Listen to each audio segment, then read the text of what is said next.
In other words, if you were to actually die rather than smoke DMT, then if we follow this model, then you would be in that place, but there would be no going back to this world after 5 minutes.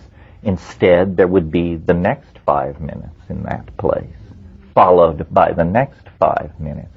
And I can tell within hours you would be beyond the reach of all anything you have ever called humanness or thought of. In other words, this isn't a world where one comes back and whispers in the ears of people and bangs doors in the middle of the night. It appears like once out of the body, this incredibly enfolded and compacted field called the soul begins to unfold into its death rite, I suppose you could say.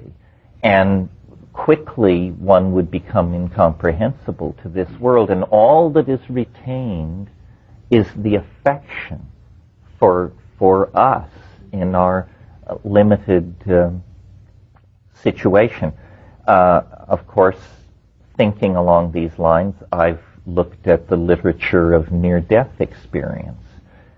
What those people are describing is something far more mundane than a DMT trip. Either they are dumbing down the DMT trip and suppressing the oddness of it, or they're having a quite different experience, because what's being said in the near-death thing, generally, is a tunnel, and then loving relatives, reassuring and familiar people. The DMT thing is a tunnel, but it isn't loving relatives waiting at the end. It's a welcoming committee of professional midwives, and they help you through. So I would suggest, without great heat, that if we want to study the near-death and after-death experience, that actually you come far closer to dying, whatever that means, on DMT than you do in drownings and things like that. Well, any situation can be looked at from a point of view that reveals the whole fractal. In other words, what it's saying is experience is holographic on one level, but linearly sequential on another level. In a way, this leads into, or this is a continuation of this discussion of death, because if we leave off the historical modeling and turn toward the modeling of an individual life with the time wave, then again there is a message of hope. It says the most novel and amazing thing that will ever happen to you is the last thing that will ever happen to you. And I would like to believe that. I would like to believe that we gather our experience, we become wiser, we meet people, life becomes more novel, we have children, they have children, we have success, we have failure. Our life, you just get, if you're living right, your life should just get more and more baroque, beautiful, complicated, mysterious, and then you die. And then it really gets interesting. That's what this all seems to want us to believe. Let's put it that way. This is and then people say, well then if the world is fractal, then is it not true that the evolution of an individual could be extrapolated to be the evolution of the whole system? And then that leads to the mildly unsettling possibility that what this great transition we're moving toward is not T1 for everybody, but D1 for everybody. In other words, death. Death is the thing that really stirs us. We don't know what it is. We don't know whether we're supposed to flee from it or race toward it. And people say, well, then Is it possible that, just to take the date 2012 as a marker, is it possible that everyone would die?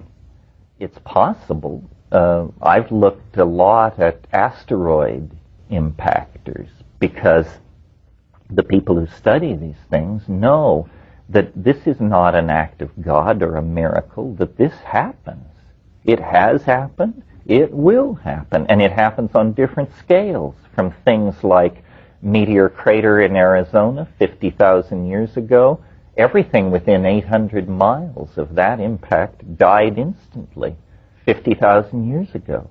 But 65 million years ago, an object the size of Manhattan impacted in the Gulf of Campeche, and nothing on this planet larger than a chicken walked away from that.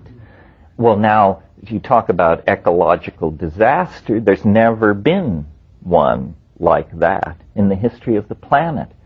Thousands, tens of thousands of species died. Entire orders of animals were wiped out. The continents were rearranged.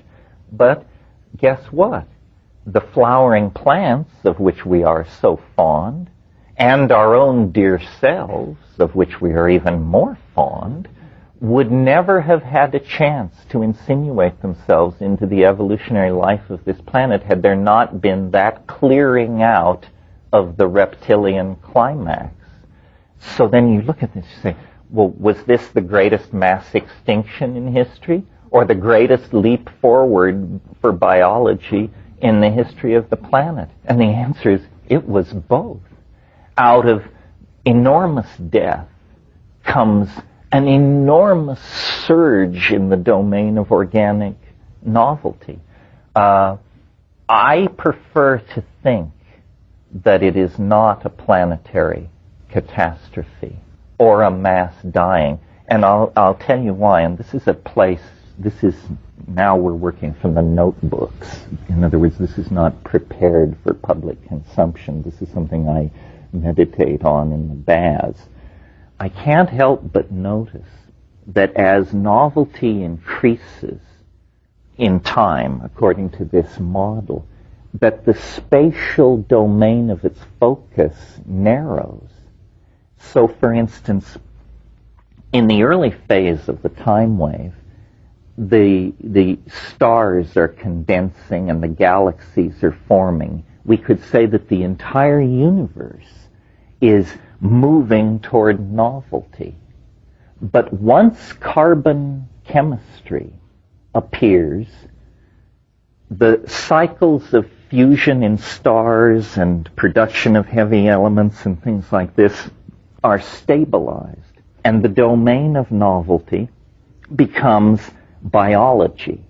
And for 1.5 billion years, biology evolves and adumbrates its forms and moves from the prokaryotes to the eukaryotes to the multicellular. The conquest of the land begins.